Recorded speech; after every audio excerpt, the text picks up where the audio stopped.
I'm Granny and this is Grow Granny Grow. Today I'm out in the garden and we're doing an early spring planting. It's early April here in Idaho, and I've got part of this garden tilled that I'm going to plant today. What I've done is I've tilled up and down with the rows, and then I've tilled across.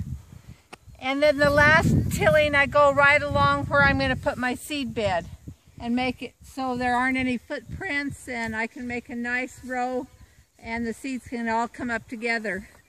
Before I tilled it though, we Pappy spread manure on the garden, and so this part is tilled in, and then over there it hasn't been tilled yet.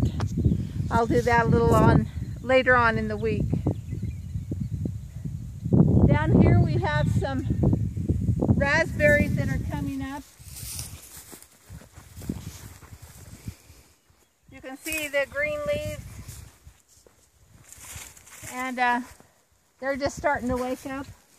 This is some garlic that we planted last fall in October, and then I'll harvest it mid-summer, probably July or something. We'll see when it's ready. I've got some regular garlic and then some elephant garlic. These are some rows of everbear strawberries.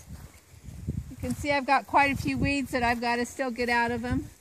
I'm going to go down the middle of this row and take out the middle, because that's where my original row was planted about 3 years ago, and then they sent their daughter plants out, and so now I'm going to till up the middle of this row, and I'll just have the two side rows that will bear this year. That's this row, and then this is another patch of everbear strawberries. Up here I have some June berries.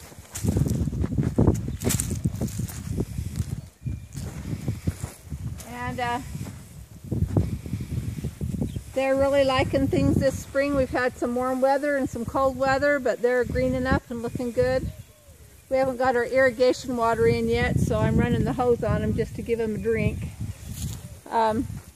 These are some thornless blackberries.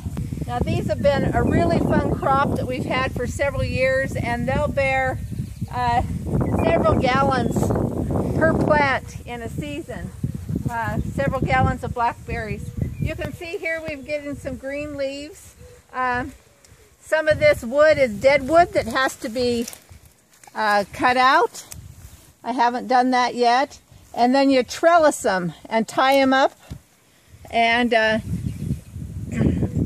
very easy to pick, very easy to take care of. They don't bramble and spread out. They just stay one plant, and we keep them vertical, and they're very fun to grow. We've got 6 plants here, and then I've got some other plants in 2 other locations.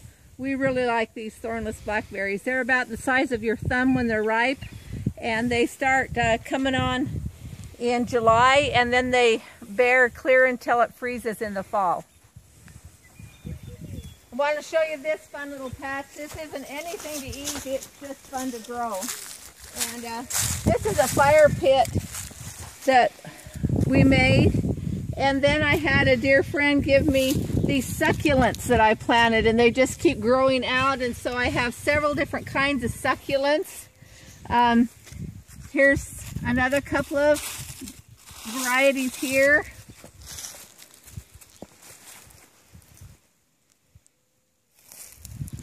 You can see how pretty they are here, growing among the rocks. This is kind of, they're interesting because they'll send out a little daughter plant too. Here we have some. Here we have some here, and look at all the pretty shades of greens and reds. Really enjoy these succulents.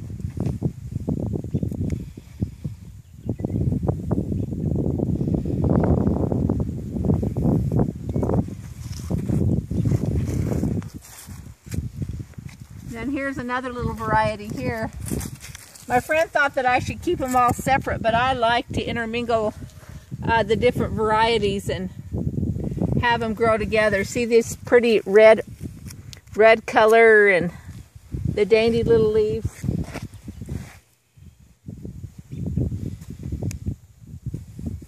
It's been fun to have them here at the fire pit.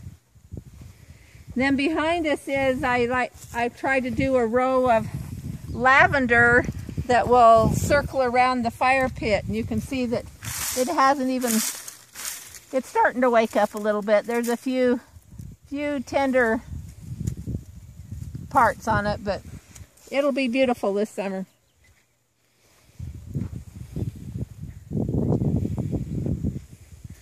So that's just kind of how things are looking so far, and it's nice to have spring here.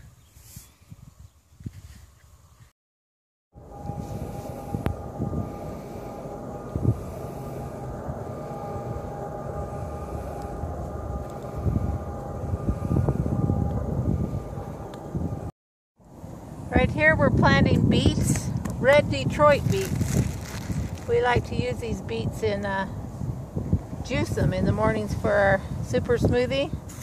Beets are really good to detoxify your liver. Really good for you.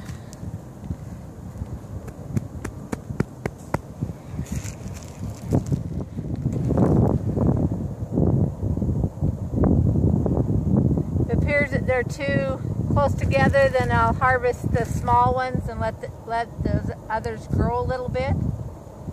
I do that with my carrots too. I plant them, the ones that are too close, I let them grow a little bit and then harvest them when they're real young. Let the others grow up, get bigger. So you kind of get two crops out of them. Carrots can get pretty big and still be delicious, and I don't think you want to let beets get too big. You want to harvest them. They keep pretty good after you harvest them in the fall. They keep pretty good into the winter for quite a while if you cut the green tops off and keep them cool in a cool place like a root cellar or just somewhere cool where they don't freeze. They'll keep a while. They won't keep all winter, but they'll keep a while.